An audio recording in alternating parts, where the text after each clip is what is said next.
and welcome everyone. Thank you for making the time to join us on a Thursday. Good morning, good afternoon, good evening, depending on where you are. And welcome to another episode of Exploring Intersections, which is a LinkedIn Live space dedicated to unpacking intersections as we co create a future of work that works for everyone. And today we are actually live on YouTube, Facebook, and LinkedIn. So join us from wherever you are and feel free to watch our replay as well, so you can catch it on the same channels. And if this is your first time joining us, I'm your host, Meenakshi Iyer. I'm the founder and principal of North Star Solutions and Services, which is a boutique future work-oriented coaching, training, and consulting practice. We are physically based in the US, and we have the privilege of serving our clients around the world. Exploring intersections has been one of our passion projects where we have guests from around the world, like our guest today, Suba Lakshminarasimhan, who's joining us from Bangalore in India. Suba and I connected a couple of years ago as part of an online platform called The Star and Me, and then we connected through another online group called She Mantra. And so we've been having conversations via text and WhatsApp, Subha. So it's so lovely to finally have a face-to-face conversation with you. Thank you so much for being here today.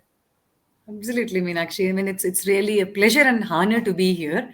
Especially the way you were, explaining how you came to, have this passionate project of yours.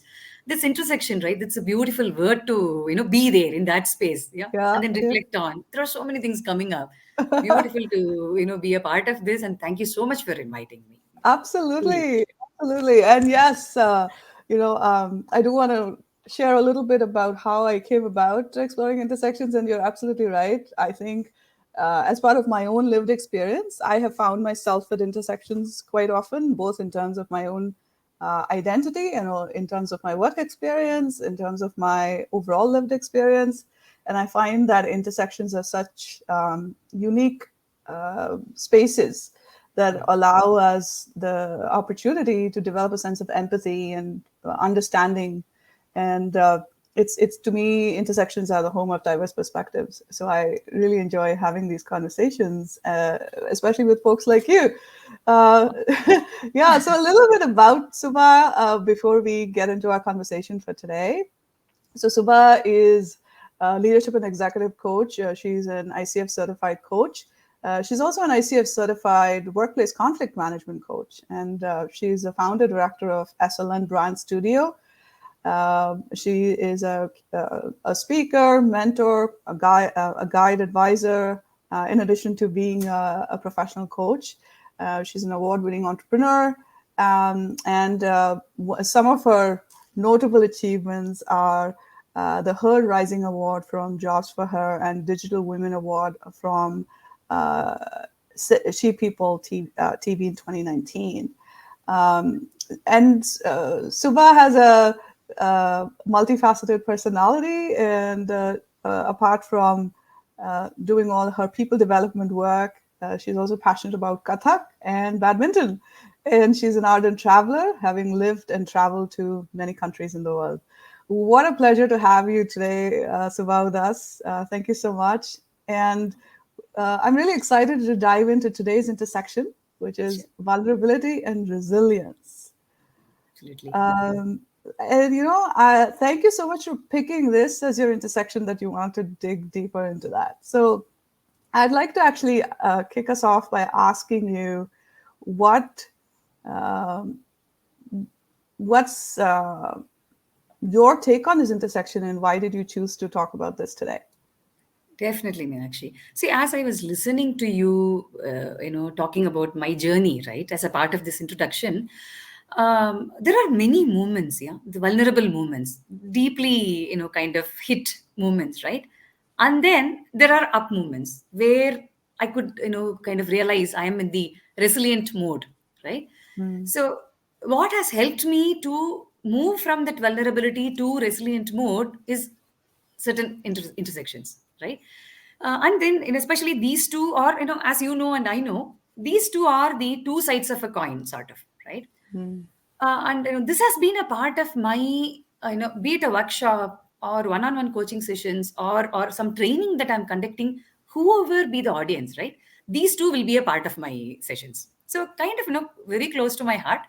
I thought when we were, after our discussion, initial discussion, I thought, okay, why not I talk about it, which is very Hmm. close to my heart, right? Right, right. So that's the main reason that I chose to, and then thank you so much for agreeing to, have a discussion in that. Absolutely, absolutely. And I know when we connected and we had a planning conversation around this, one of the things that I can relate to with your experience is that of being an immigrant accompanying spouse here in the US, and Mm, your experience of that, and mm, how that has mm, influenced mm. your career choices and what you are today.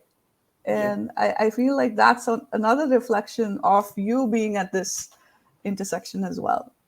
Definitely, definitely. So in fact, I had that in my mind when you were talking about, excellent brand studio and all. Immediately, my mind kind of went back to, that space, right? 2008, 9, 9, 10. Yeah. Mm, You know that, the entire globe was going through the, crisis, right? yes. Recession and crisis. That's when I had to shift from India to US. Yeah. So I was there. I started applying for jobs. I was in a good position in, Tata Consultancy Services when I was quitting my corporate journey. So when I was in that, mode, I was applying for jobs. I was getting some, but not to my satisfaction. Yeah, what is the journey that I had earlier? It was not really mapping with the, the opportunities that I was getting. So Mm, I can, and meanwhile we were also, having other plans. Like, personally, we wanted to build a family, whether yeah. be there or shift back to India. There were so many things, confusions. It was really one of my, most vulnerable period, I would say, because Mm, I didn't have any other support system, except my husband at that point of time, as far as my professional journey is concerned. And, he definitely didn't have that much exposure to what I was doing. Yeah, he was a mm, completely a techie R&D person, whereas I come from the people management, project management, the background. So it was not really easy. So at that, most vulnerable moment, I realized, okay, see, why not I, look into myself, the inward journey, right? mm, Because then that gave me some, clarity on, okay, what exactly I want to do. Do I want to really get into a job, or what exactly I wanted to do, right? Within a few days, of introspection, reflecting, sipping my, tea in the, balcony, looking at all the beautiful, place around my, home, that introspection is what, helped me to get clarity on what exactly I want to do in the long run, right? mm, So that it helps, it would help me to start in the right, path. So, that introspection and reflection is what has helped me to, start a journey as a writer. Writing has been my passion. mm, So writer, resume writing at one point of, for one set of audience, and then content writing for the, other set of audience, like, business, startup ecosystem, business people and all. So that's how it started. But I started that journey, the intersection journey, when I was in the, most vulnerable state, Meenakshi. mm.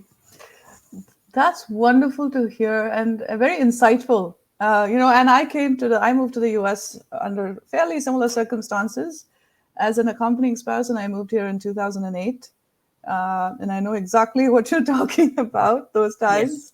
Um, what I'm hearing you say is the time you took to reflect and introspect at a time when you felt the most vulnerable is what put you on the path to resilience. And the just connecting those dots is absolutely wonderful. What does this intersection really mean to you? Absolutely. It's a great question, in fact. Yeah. See, let's, understand what exactly vulnerability means, what exactly this, resilience, mean, right? Mm, So vulnerability is nothing but, we feel like we are hit from 360-degree, mm, right? Emotionally, we are down. When we are emotionally down, it's going to, kind of reflect in the way of our physiological changes, right? mm, I may get into panic attack, or I may be shivering, right? I don't have enough energy to think clearly. So when somebody is put in that situation where they are hit 360-degree, physically, emotionally, mentally, professionally, whatever we can call it as, right? That is what vulnerability. This is how I'm looking at vulnerability mm, instead of giving any serious definition. Yeah. And what is resilient? Resilience is nothing but not only that I'm coming out of that vulnerable state, also doing something big. Mm. Yeah. Either I make myself, I mean, I feel proud of from where to where I have reached, right? Help myself and then start helping. Then the next step after helping myself is start helping others. Mm. It could be a target audience, it could be anybody. Yeah? It could be somebody in the family or outside, right? So that is how I am looking at this vulnerability and resilience, right? Mm. So when we are talking about the intersection, again, I would like to go back to that vulnerable mode. What exactly happens? So, what is the process that we go through as a part of vulnerability? It starts, most of the times, it starts from fear. Mm. Yeah. Fear could, become anxiety, stress, or depression, depending on the intensity of the fear that we are having, intensity of the problem, that vulnerable state that we are in. Mm. From that fear, the next step towards that intersection, not towards resilience, towards that intersection is accepting, yes, I am going through this. Yeah, I'm having issue with, in my life. It could be related to my profession or my health or emotions. Accepting that, yes, I am in trouble. That is the next step that happens as a part of this moving from vulnerable to the intersection. Once I accept it completely, then I start taking care of myself. Yeah, self care. Once we go through these three steps, we are kind of in the beginnings, space of that intersection. Yeah, we are kind of getting into that intersection. I'm going to leave it there, then I'm going to jump into resilience. Yeah, Mm. similarly, what happens with resilience, as a part of that resilience, three different steps that I have in my mind. One is whatever the negative feelings that we have, that fear or anxiety, we are trying to overcome that, Mm. right? Overcoming the fear or the negative emotion or energy that we are having. Once we do that, there is a big change that I'm going to go through as a part of this intersection, right? As a part of this transition. Yeah. So I get myself, adapted to the change. Yeah, I build that change agility. Once I know that, okay, I have to adapt to these one, two, three, four, then I start traveling towards self growth. Mm. So fear to acceptance to self care. Then from self care, kind of you enter into the intersection and then travel towards it. You are building a strategy. You are building a strategy basically.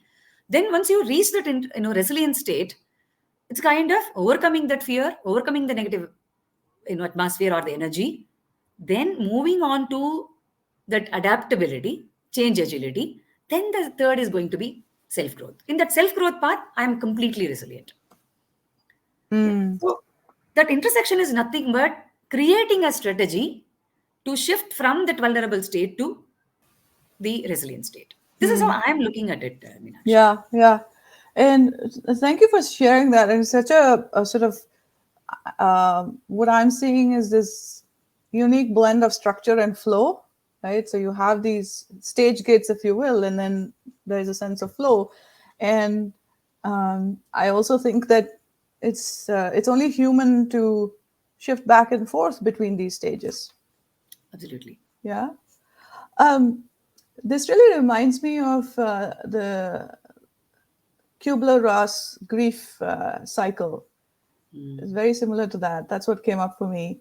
We also have a couple of, want to welcome a couple of people that have joined us. Uh-huh. Tahurul, thank you for joining, Tahurul, and thank you for your wishes. And we have Sajit Kumar, who has a comment. Hi, Sajit.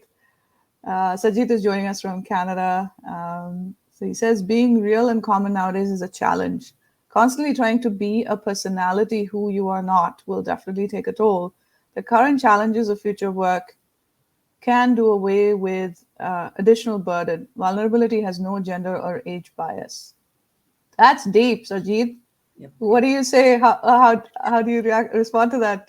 Definitely, definitely. In fact, here, Sajid, thank you so much for writing this, because this vulnerability has no gender or age bias, right?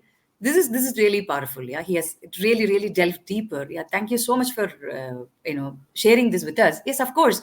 When it comes to work, right, especially future of work, we have to remind ourselves that we are in VUCA world, right? Mm-hmm. Volatile, uncertain, complex, and ambiguous world, right? Even though we all have got introduced to this acronym, this acronym has been there as a part of our, many years, since many years. But because of this pandemic, all the challenges that we have been going through for the past 2.5 months, 2.5 years, this word, word has kind of become a part of our life, right? Yeah. It has moved from the buzzword to the, the real word, Yeah. right? So we have to remind ourselves that, see, being vulnerable is where we are thinking about, this VUCA world. Okay, you know what? I am an VUCA world. I am an VUCA world. That is the reason I'm not getting the job. Yeah. So, or I'm struggling in my current job. When I'm having all these negative emotions in my mind about myself, right, and about the organization that I work for, or about the industry that I belong to, or about the job market itself, right, that future of work is going to scare the hell out of me, right? The minute I see that word, I may get into some panic attack, right? Mm-hmm. Because I see, well, uncertainty there. Future of work, I don't know what am I going to become, Mm. because I am in that vulnerable mode where all my energy is negative. Mm. I'm only thinking about what can go wrong, Yeah. right? Yeah. So in this scenario, if you can help yourself to see, for me at that point of time when I had to face that challenge, I could do some introspection because of certain experiences that I had, prior to that, right? I could help myself. Mm. If not, I should have reached out for help. Right. So Mm. first step, what I would recommend is like, see if you can convert that negative energy into positive energy, or accept that, yes, world is like that, but I'm going to sail through that. Yeah. Mm-hmm. If you can do that on your own, super duper. If not, go ahead and then seek help. There are Yeah. so many people like, us, and then there are other people like, if the challenge is something else, if there is a necessity for a therapy, go ahead and then, get help from people. Don't delay taking help. Mm. See, Mm. these are all taking help, delaying taking help or not taking help is a mistake that I had done after some Mm. time, right? So I didn't Yeah. know that I can, go out and then seek help. That Yeah. seeking help is an art. I took some time to, learn that art. Yeah. Yeah. Yeah. So that's what I would, recommend. What is that resilient path, seems to you? Yeah. What do you Right. visualize as a Right. resilient person when it comes to this future of work? Then how can you work towards that? That's what I would, give for Sujit. Absolutely. Thank you so much for sharing that. And Kiran, welcome and thank you for joining us. So, Kiran talks about acceptance, acknowledgement, and announcement to the world, and happy being imperfect, feeling the freedom, working on what can be done the natural flow way, and repeating that. Wow. That's a lovely framework, Kiran. Thank you so much. This is beautiful. Beautiful. Yeah, a lovely summary of what you just shared, Subha. Yep, Yeah. yep, yep, yep. Awesome. Um, as you were speaking, one of the things that came up for me was in the context of leaders, people leaders, particularly those who are responsible for others in their organization. Uh, what does vulnerability look like for a leader? Uh, I don't know about other parts of the world, but definitely in the U.S., there's a lot of chatter around vulnerability and courage, and I know Brené Brown has done so Hmm. much work in that space. So there's a lot of conversation around that, and so I would like to get your perspective on what does vulnerability look like in the context of leadership. Definitely. So it's again a, wonderful question, Meenakshi. Thanks for, asking that. Because, I mean, as you rightly mentioned, nowadays we are connecting, a lot of blogs, lot of articles, lot of videos available on, where people are talking about vulnerability, connecting it with, leaders, especially those who are handling people, right? But, this vulnerability is, it's like walking on the, glass pieces, right? We Mm. should be very careful not to get hurt. Mm. Here, in fact, since you mentioned leader, immediately who comes to my mind is Arnie Sorensen, yeah, the Mm. CEO of Marriott. Unfortunately, we lost him to cancer last year, I suppose, Yeah. 2021, right? Yeah. So his video, Yeah. when Marriott was going through, I think more than 70% loss, in the initial period of lockdown, he, gave out on, they shared one video on Twitter, Yeah. right? Whenever I listen to that, right, I go somewhere, deep within, Mm. right? It's a beautiful, at the outshell or at the ground level, it looks like, okay, it's a communication done well, Mm-hmm. right? If you go deeper, the work done behind that communication, right? Yeah. That is super deep. Hmm. I think he was going through, the treatment. Yeah, because Yes. he starts talking about that, his look, bald Yes. look. I Yes. highly recommend people, you know, listening to that video, Watching that video. seeing Yeah. that, watching that video. More than listening, I should say, they should watch that video, right? So he starts talking about his bald look, which shows that okay, he is going through something else apart from whatever COVID has brought in, right? Then he has the responsibility of multiple, all over the globe there are so many branches, right? I mean, Marriott has branches everywhere, they have hotels everywhere, right? So he has to talk about the business losses. Yeah. Then he talks about the pay cut that he and his executive team has taken. So that is kind of setting the tone, right? So here, beyond the tone, beyond the communication, I look deeper here, where I see what all the things these leaders had to go through. Leaders, all of them, not only Arnie, also his executive team, right? Mm-hmm. They would have gone through a lot of discussions, brainstorming stuff, focus groups and all, where everybody would have shown some vulnerability over there, Mm-hmm. right? So and then when it comes to the communication part, how it has been strategized very well, so that it is seen for what it is made for, Hmm. right? That Hmm. why behind what he is doing, it was clearly given. Hmm. So from this video, what I would like to convey here for leaders, yeah, yes, it is good to accept that vulnerability of yours. Yeah, it could be something personal, or it could be something related to the business decisions that leaders are taking. But the way the pre-sessions are done, pre-discussions are done, and then the way it is getting communicated is critical. Hmm. It's Hmm. okay to cry in front of millions of audience. It's okay to cry, but after crying, what exact actions that you are taking? So do that, and then come out and then talk Hmm. about it. Hmm. So Hmm. it is not an easy journey for leaders, especially for the past 3 years. As a part of our life journey, whatever we are seeing, leaders are kind of sandwiched. Yeah, they Hmm. had to answer the management shareholders as well. They had to, they have to in fact, yeah, answer Yeah. the community, the bottom line employees. So it's like a delicate walk. The how they are creating that communication strategy and then communicating and showing their vulnerability is critical here. Hmm. Hmm. What I picked up, and then thank you for making that reference. I just plugged in that video in the chat Ah, here. okay. And yes, I clearly remember watching that when it first came out. And what I'm picking up from what you shared and what you called out from that video is it's okay to acknowledge and display your emotions, but what you do after that really determines the kind of leader you are. Yep, yep, Yeah. absolutely. And that's so true because uh, in my own experience, I've had leaders who, in the name of being vulnerable, um, have tended to overshare, and Mm, in larger forums within the organization, and I've seen that that can sometimes undermine people's trust, and the level of respect they have for the leader. true that. Um, what's your experience with that? Like how you? I know you talked about it's like walking on glass or eggshells. You said, right? Yep, What's yep, the yep. flip side of a leader being vulnerable? What can go wrong with it? Definitely. See, one critical element you had already shared, right? Oversharing, right? Hmm. And then talking about it, but not taking any action, right? Hmm. Then Hmm. kind of their brand value goes completely down, right? Say they lose trust. Initially, what happens? In the name of transparency, right? Hmm. In the name of vulnerability, they feel like, okay, let me be transparent, right? Yes, be transparent, but you should know what to hide. Hmm. See, we have one scene from Mahabharata, right?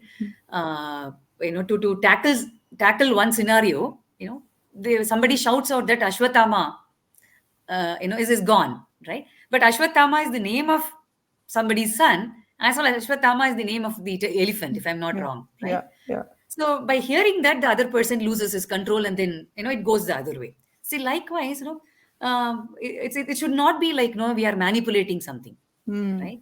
So there is a possibility of the whatever being conveyed, whatever being shown outside or showcased, right?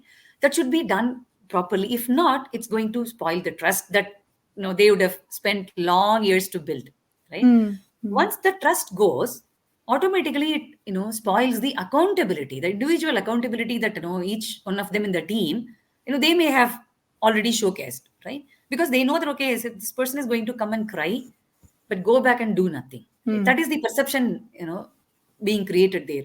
So once the accountability is gone or slowed down, then automatically it's going to impact the productivity, Yeah. right? Yeah.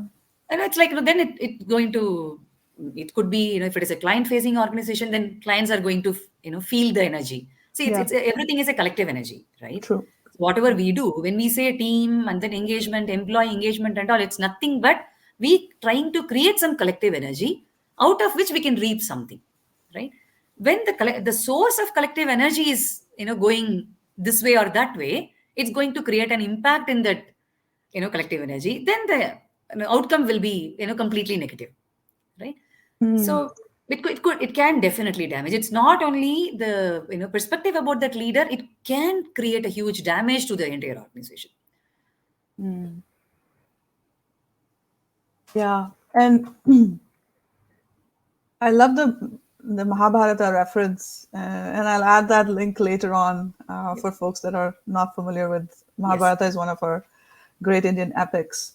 Um, so I want to ask you the same question, but for us as individuals, and particularly those of us that are either facing job loss or being forced to pivot or make transitions in our career. We, at least, especially in the US, there's been a lot of chatter around the great resignation, but then now I'm seeing the shift towards a series of layoffs, particularly in the tech sector, and more are coming, is what's anticipated. So, in this kind of sort of a topsy turvy environment, what are some things that us as individuals can do to be um, to still be successful at at this intersection? Like, what is our journey from vulnerability to resilience look like? Absolutely. Yes, absolutely. See, whether it could be a layoff or great resignation. See, when it comes to great resignation, in fact, I recall a talk. I think in LinkedIn only. Marshall Goldsmith was talking to somebody. Unfortunately, I forgot the other the person's name. She mentioned that great resignation is actually from the other side. It's great aspiration. Hmm. See, great resignation is from the employer side, right? If you look at it from the individual perspective, right? So if I want to shift from one company to another, especially in this scenario, I'm aspiring something else. It could be money, it could be position, or it could be power, it could be anything. But I'm aspiring to, become somebody else than where I am today, right? When I Hmm. know that I'm not going to get that opportunity in that current organization, I want to jump. Hmm. This is one side of it, right? Then the second side of it is layoff, right? Yeah. When somebody has asked you to move out of the organization, right, immediately what comes to our mind is like, okay, you know what, I have done a lot to this organization, but now they are asking me to go out, right? It's Hmm. going to really build and bring in a lot of negativity, right? Both the situation, right? It could be great resignation or the layoff. Here, as an individual, one person has been put in the space of searching for some other opportunity. So the initial stages could be a lot of negativity where they feel like victim. It could be victim mentality, yeah, or fixed mindset, I would say. Yeah. Hmm. With that fixed mindset or victim mentality, moving ahead is going to be really tough. So here, accepting is very important. Fine. See, in case of great resignation, if I have decided to resign, then I should shift my focus from the current organization to, okay, where do I want to move ahead? Yeah. What is the industry? Do I want to be a part of the same industry, or do I want to shift to another industry? If it is a part of the same industry, then what sort of organization I want to be a part of? Is it going to be, see, if I'm working in a startup environment, am I exploring the the other sector? Or if I am from the the old age or the established organization, am I looking to explore the startup environment? Yeah. See, this creating strategy again. Yeah. As I mentioned, intersection is nothing but creating strategy. Instead of delving inside and then staying in an organization, cribbing, complaining, start creating a strategy. Yeah. Where do I want to move ahead? Yeah. So how can I avoid such a scenario? Again, how can I avoid putting myself in similar scenario as I am today? Yeah, in the next move. At least for a few years, I should be able to stay in there, right? How can I grow continuously, sustainably? Yeah. So once that is clear, right, immediately shifting towards creating a strategy is very important. Again, as I mentioned earlier, if you are not able to do it on your with yourself, seek help. It could Mm. be your friend or some internal mentors or external mentors or coaches. Invest your time and energy, invest your money. By doing that, you will be able to quicken that intersection process. You can, jump, instead of walking or instead of slowly driving, you can quickly jump towards that resilient path, right? So then start working on your resume, and then start building a network, or start leveraging the network and share your resume, start preparing for an interview. That's it. I mean, creating a strategy, quickly move towards that intersection. How can you Mm. do that on your own or seeking help? That Mm. is where the essence is, that's how I'm looking at it, Meenakshi. Yeah, yeah. I love what you shared about intersections being that ideal space to create strategy. And the feeling of stuckness a lot of times, and that's another side of the same coin of being at a crossroad and not knowing where to go or Yeah, what the next step to take. And I also loved how you consistently called out that being self-aware that you need help, and if you can't help yourself, seeking out that help. And I think a lot of us struggle with asking for help as well, as you called out and you shared your own experience. absolutely. Yeah. Absolutely. Thanks for acknowledging that. Yeah, absolutely. Something else that came up for me was in my conversation with one of my other guests, Lotus Buckner. She's an HR and a talent management executive, and one of the things she shared was that update your resume when you're happiest in your current job. So when you talked about that, that came up for me, especially for those of us facing transitions. And she said, and she also connected it with us being energy beings, similar to what you shared about, teams being collective energy. And she shared that when we are our happiest is when we really focus on our accomplishments and our achievements, and we are in a True. better frame of mind to talk about it, to articulate it as authentically as possible on our resumes. True that. So that came up for me. So I just wanted to put a plug in for that because of how Absolutely. relevant it was. Yeah. Um, Absolutely. what are your top two or three tips for us as individuals to stay the course no matter what? We've talked about vulnerability. What can you talk to us a little bit more about what resilience looks like, and Yes. what are your top two or three tips for us to stay on that path? Definitely, definitely. See, as we discussed earlier, right? What exactly resilience means, right? So it is my ability to come out of the vulnerable mode that I am in. Mm.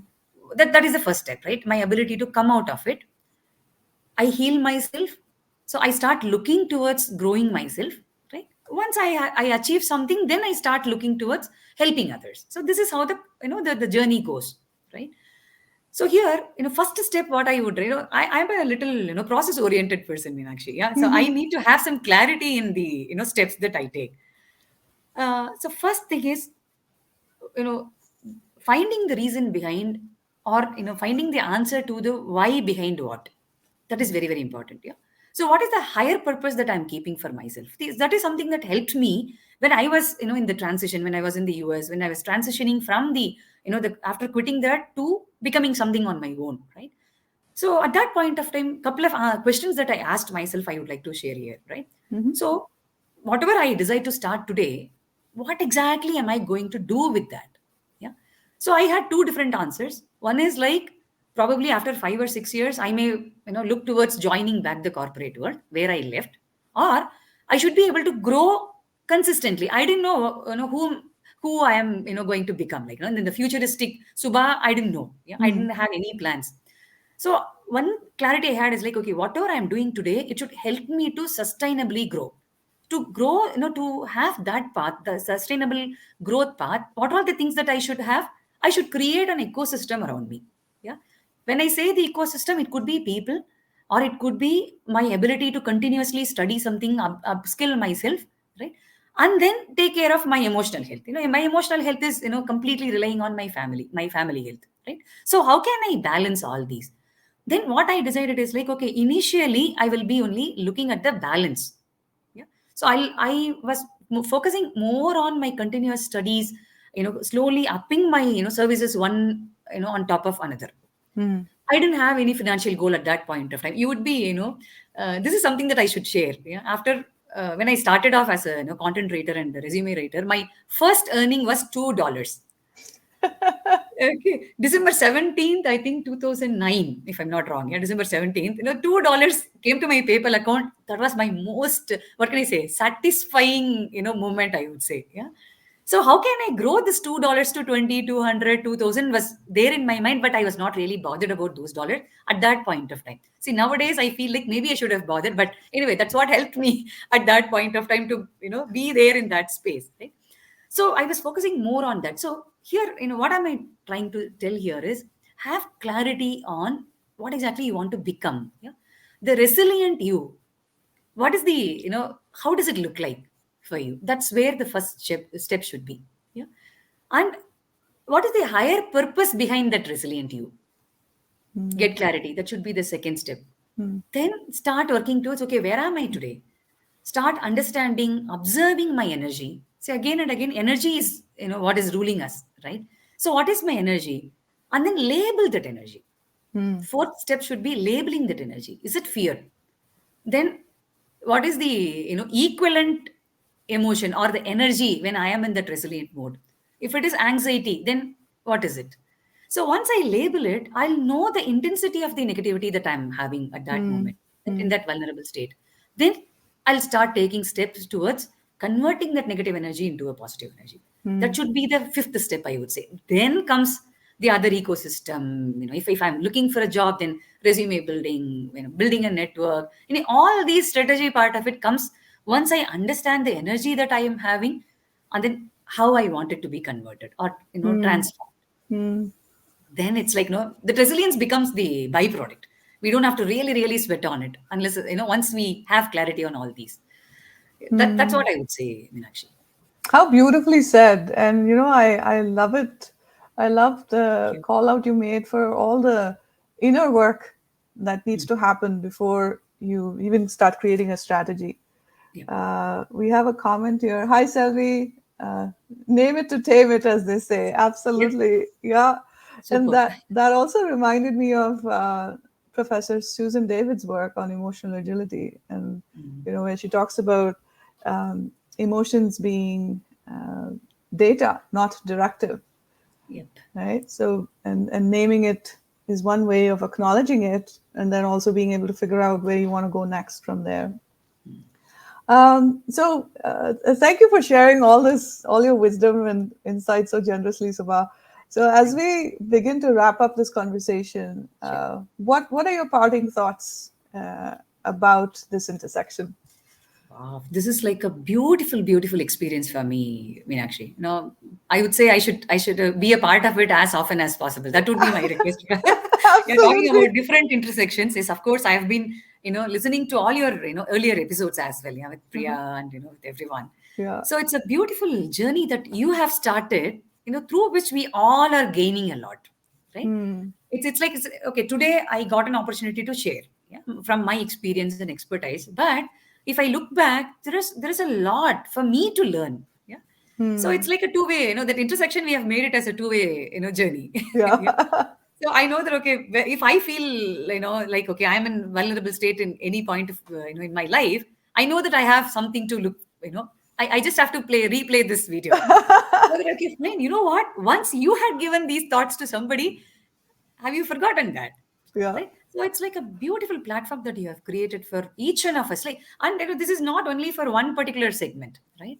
Anybody and everybody, even my 10-year-old son, if I make him listen to all these, he will be able to understand at least the big picture, Yeah. if not the intricacies, right? So likewise, from teenagers to college students to the entry-level professionals to mid-level to C-suite, you have, especially the topics that you come up with, right, intersections that you come up with, collaborating with the wonderful awesome speakers, It's been a great platform. My gratitude to you for creating such a platform for all of us. Absolutely. Thank you, Sabah. Thank you.